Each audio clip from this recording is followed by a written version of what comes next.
Salut à tous. Conseil de tous les jours. Aujourd'hui, je voudrais aborder un sujet qui me semble très important parce que j'ai cette dame dont j'ai reçu les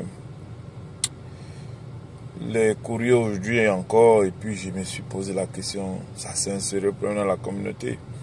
Alors, ce problème, il est vraiment très important d'en parler. Très important. Plusieurs personnes se disent le plus souvent que lorsqu'elles arrivent aux États-Unis, comme les dévanciers le disent, lorsque vous avez une adresse, l'adresse que vous utilisez pour envoyer vos documents, pour n'importe quel dossier que vous faites, la communauté dit souvent à celle-là que non, il faut toujours garder l'adresse que vous avez utilisée pour envoyer vos documents parce que ça va freiner les papiers, parce qu'on risque de vous refuser. Un tas d'histoires qui ne sont pas vraies. Ce sont des histoires qui ne sont pas vraies.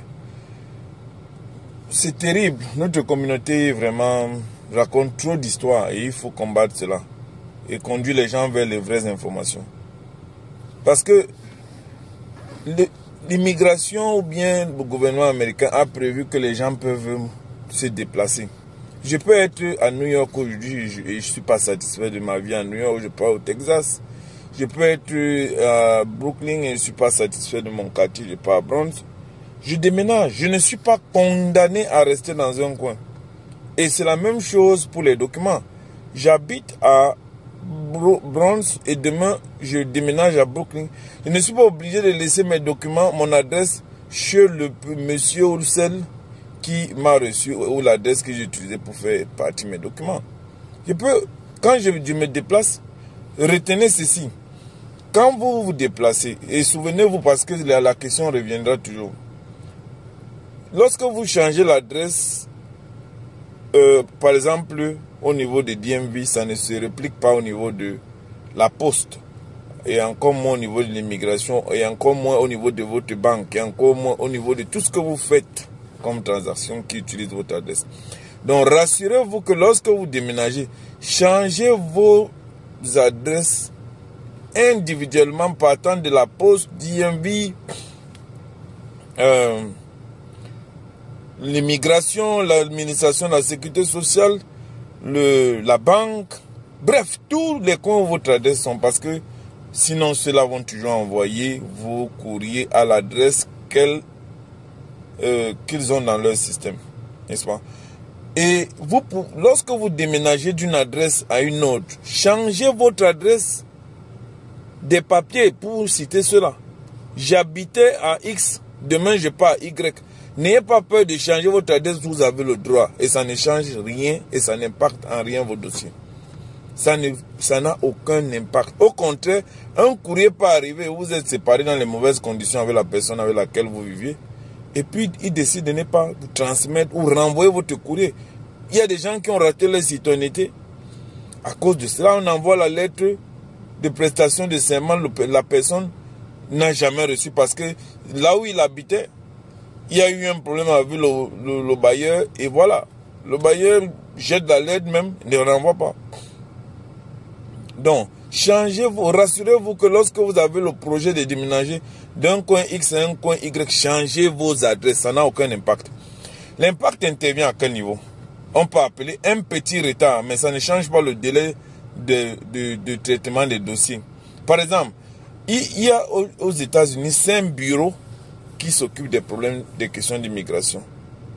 Il y a le bureau de Texas, il y a le bureau de Californie, le bureau de Potomac, le bureau de Nebraska, n'est-ce pas? Et voilà, le bureau de Vernon. Ce sont les 5 bureaux. Chaque bureau dépend de la densité de la population à ce niveau.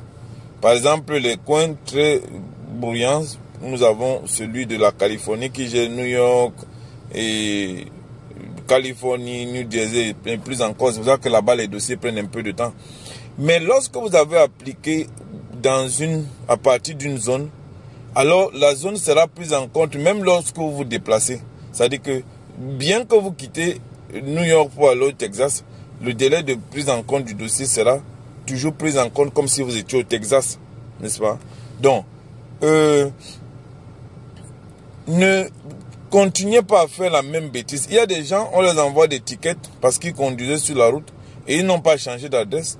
Et puis, subitement, ils se retrouvent avec le permis suspendu parce qu'ils n'ont pas reçu de courrier. Vous allez accuser qui à ce moment? Vous allez accuser qui? L'émetteur du courrier. Vous devez vous rassurer avoir changé individuellement vos adresses dans les différents lieux cités. Donc, c'est encore moi Bertrand, je suis toujours là pour vous donner l'information, la vraie information, la bonne information dans le compte de l'Education for All. Non-for-profit organization. Notre objectif ici étant de lutter contre la mauvaise information, donner la bonne information, faciliter vos intégrations aux États-Unis. Et bien encore, pour plus de questions, rapprochez-vous de nos bureaux, 175 Pearl Street, suite 340 Brooklyn, zip code 11231. C'est très important de vous rapprocher quand vous avez des incompréhensions. Nous sommes là pour vous, de lundi à lundi. Pour ce, je vais m'arrêter là et vous dire à la prochaine information. Bonne journée.